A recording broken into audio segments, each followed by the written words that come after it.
Hi, everybody, and welcome to another episode of Circle Up and Get Real, where we talk about things that matter with people who matter. And today, that is you, anyone who's listening live or later. And I wrote a bunch of notes today because there's so much that I want to share. And then I got thinking about why I want to share that. Is it for me? Is it for you? Who is it for? And then I stopped taking notes and I thought, you know what I normally do when I do these Facebook Lives is just allow whatever needs to come to me to come to me. So I'm doing my best this morning not to get overwhelmed by all the things I want to share. um, and the impetus for this these thoughts, this wonder and ponder today, is what's gone on this week. Lots of things swirling around this week. Um, there's a lot that I could be right about if I chose to be. And I'm, as you know, I'm going to talk about the book again, Above and Below the Line, the 15 Commitments of Conscious Leadership. But above the line is open, curious, committed to learning, being conscious in our day to day awareness. Above the line, open, curious, committed to learning. Below the line, unconscious, is closed, defensive, and committed to being right. I've said that so many times now, I don't even have to think about it. It's become automatic for me because this is a concept that is really, really, really important to me. And so I don't have to practice it anymore. I don't have to commit it to memory. It's already there. And what I'm noticing is whatever I spend the most time thinking about, pondering, wondering, eventually becomes part of the way I see things, whether I'm doing it consciously or not. And I'm noticing that that's true all the time. I can't even deny that, not for myself, not for anyone else. We get better at what we do over and over again. And when what we do over and over again is what we do want or is toward the results we do want, it should be no surprise that this is a practice we want to continue. I keep doing this thing and these results keep happening. If the results are positive to me, things that I truly desire, then keep doing what I'm doing to get there. Reward the discipline and the results will take care of themselves. But what I find equally interesting is how many things there are to complain about and to be upset about and to declare on social media or wherever how bad it is and how many people out there are just looking for ways to throw gotcha bombs at other people. I'm really fascinated by that. Sometimes I feel the need to jump in and offer a different perspective or a fact or a resource or something, but often I'm just observing these days. And it's really fascinating to me to see what takes up people's attention, including mine. As I'm getting more aware of leadership issues, leadership simply means to me willing to go first toward a destination that I prefer. And in that way, I notice what lights me up, what causes me to feel positive. I'm just going to say positive and negative right now because there are so many feelings. I want to work toward positive, and when I do that, I notice, does this take me closer or further from feeling positive? It's not that difficult to work, I suppose, move toward positive. It's not that difficult. Yet it's really simple also to find evidence to prove to us why we shouldn't, why it's too difficult, why nobody will support me. I mean, we can find evidence to prove whatever perspective we have taken. And I am just interested in that. So I have decided that instead of complaining about things that aren't going the way I want them to, I'm just going to keep moving in the direction I want to go. So whether or not people join me in the quests and ventures I choose to pursue in my own life, whether or not people join me, whether or not people support me, if it causes me to feel more positive and moves me closer to joy, then I'm going to do it. I used to wait for permission. I used to think, oh, if nobody else is coming, then I must be wrong. And I'm done doing that. I'm just declaring that right now. The way I'm starting this, you'll be interested to know, and you'll probably want to watch over the next couple of weeks. I am going on a solo train ride, and I'm going to Spokane, or no, through Spokane, but I'm going to Seattle to visit some friends and to see James Taylor in concert. And I'm taking the train out and I'm taking the train back. And this will be me on my own doing something that I've always wanted to do and making it an adventure. This will be the sixth or seventh time I've seen James Taylor in concert. He's my favorite performer, and I'm seeing some of my best friends who I never get to see because they live out in Seattle, and it's going to be wonderful. And I didn't ask for permission, and I didn't wait for somebody to come with me. I just am going. Because if I have any regrets at the end of my life, I want them to be for things I did and not for things I didn't do. So I'm just going to do things. I believe in my heart of hearts that if everyone, again, I believe that if everyone did this, the world would be a better place. I can fall below the line in that, where I want to be right about that. I think if everyone would take their own lives into their own hands and be accountable for the relationships and the experiences and the attitude they have, I believe the world would be a better place. Okay. And instead of waiting for everybody to agree with me, I'm just going in that direction. And so, what I love doing are things like adventure, travel, reading, studying, learning, singing. Um, I love painting. I love doing things, so I'm just doing them. I'm just doing them. I'm not waiting for an invitation. I'm not waiting for permission because otherwise I'm giving up my experience of living my own life to someone else who either does or doesn't agree with the way I want to do things. It just doesn't make any sense to me anymore. Now that this has become much more clear to me, it sounds so obvious when I say it out loud. Why is there any reason for me to be upset about the way things are? I'm going to take charge of the things that I can take charge of, and I'm going to give up stewing about things I can't. It's just so evident to me now. So, what I'm doing, because I love doing these things, I am going to throw out to the universe a lot of opportunities to join me in some of these pursuits of learning, reading books. Whether or not people do them, it doesn't matter. I'm going to do them anyway. So it's so funny. I used to think connection's the most important thing. And if I don't have somebody to connect with, I'm not going to do it because I'd rather connect with a person than do the thing I really want to do. So I always let people dictate what I did because I thought, well, I need to be with somebody or do it, because someone else believes it. Ah, and it's so interesting. So I'm saying all this because I'm going to tell you some of the things that I've got coming up that I'd love to have you join me if you're interested. If you're not, I'm doing them anyway. And I'm starting by doing a few keynotes coming up. So I love speaking. I love sharing ideas. I love being with other people, as I've said many times. And so in the next month, I've got 4 opportunities to share some ideas through keynote presentations. May 21st, May 29th, May 30th, June 3rd, and June 9th are the days when I've got opportunities to share some ideas. They're going to be 4 organizations. I'm really grateful for the organizations who have asked me to do that.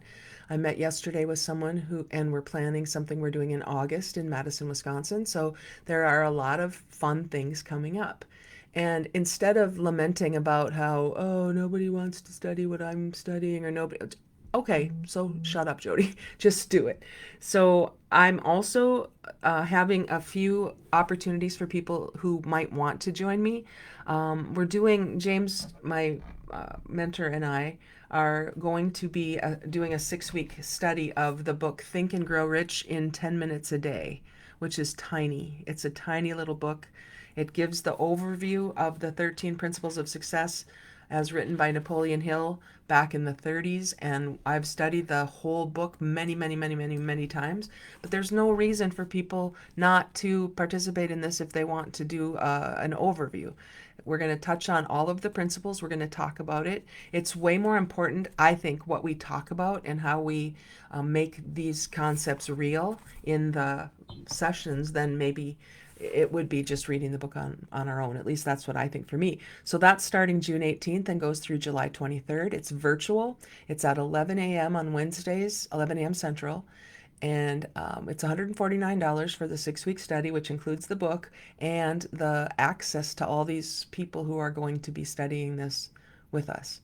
So that invitation's there.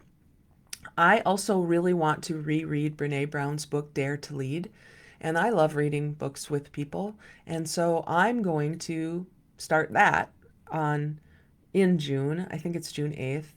Um, I'm just going to a brewery here in Fargo and I'm going to read the book. And whoever comes, yay, we'll talk about it. And if nobody comes, I'll sit there and read the book because I want to read the book anyway. So if anybody is in the Fargo area and you want to join me for that, yay, come.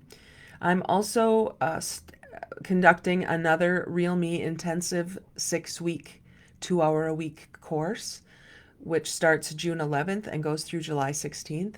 And that will be date to be determined by the people who want to be part of that. There's just no reason to be stuck anymore. Real Me Intensive has us dig deep into who we are as humans.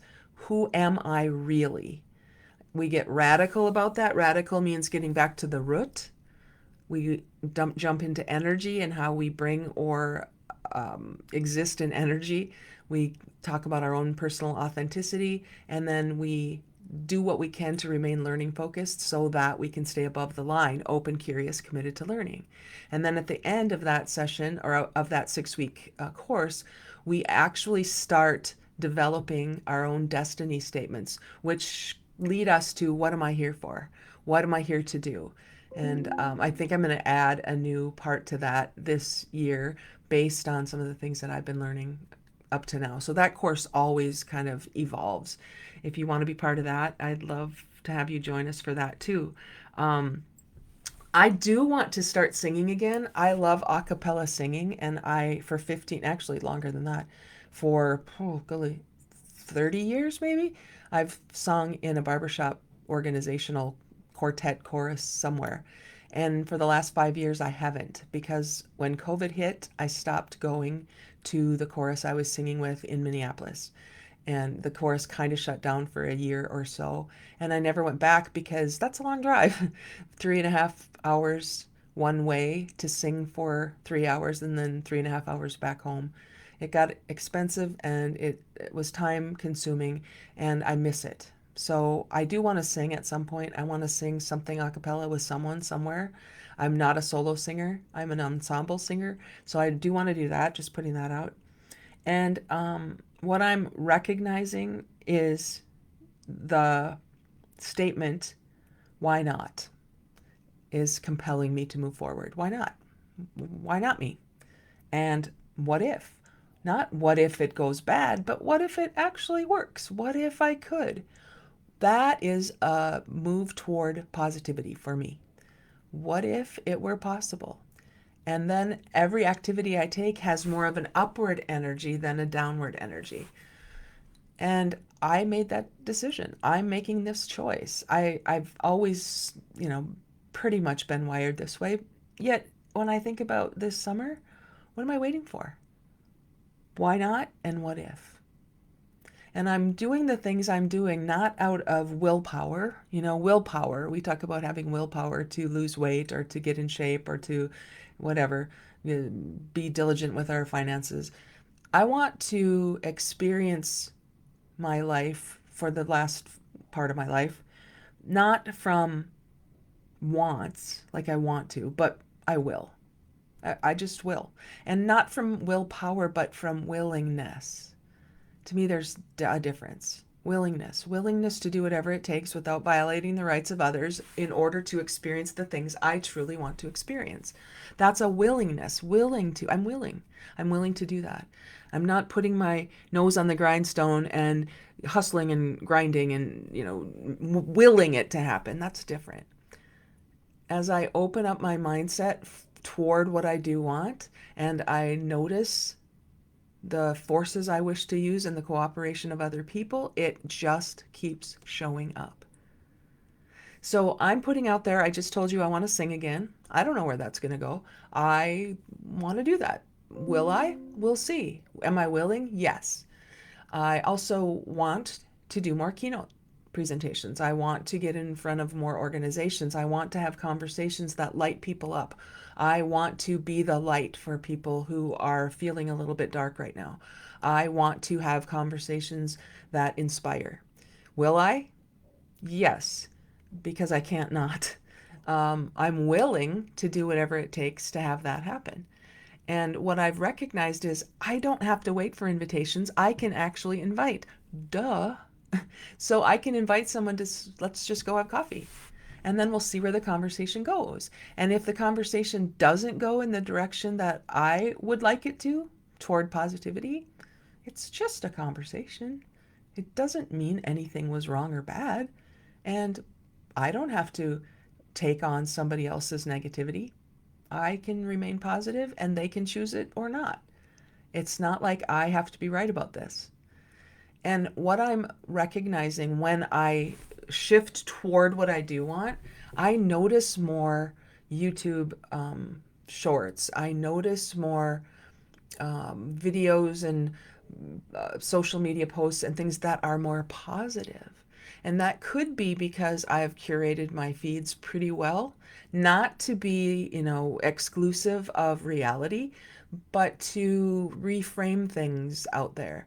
And so I'm interested. In fact, I've told you before, but I have two people on my Facebook feeds that are very much opposite of me in at least political ways of being. And I keep them there because it reminds me that there's another way to be besides I'm right and you're wrong. And when I do that, take care. Thanks for being here. When I do that, I notice that things around me just shift.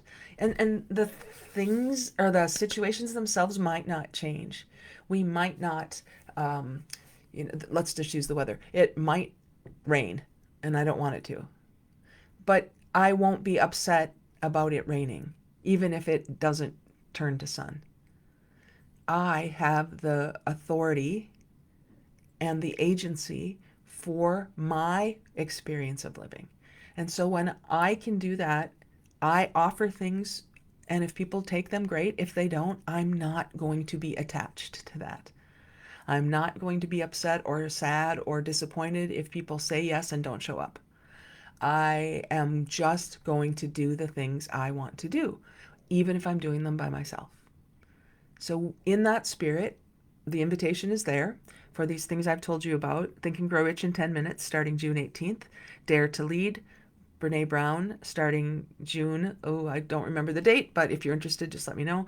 Real Me Intensive, starting June 11th, going through July 16th. All of these are available in my socials, and I'll put them in the show notes here as well. Don't wait if something is compelling you or is pulling at you to take some action. Don't wait. What are you waiting for? Think about the two words, why not? And then the two words, what if? And allow them to pull you towards something you actually do desire instead of only ever away from what you don't. I believe and I know in my bones that this is a way that even if the world outside you doesn't shift, even if it doesn't stop raining when you want it to, you will learn to bring your weather with you, no matter the outside circumstances, because everything you need is inside of you. You already have it. So why not tap into it and use it? So take some action this week to get real, radical, energized, authentic, learning focused, and move toward what you do want, even if it's a tiny little baby step. Just move toward what you do want and watch what opens up in front of you. I promise it'll be an adventure. Thanks, everybody. Talk to you again.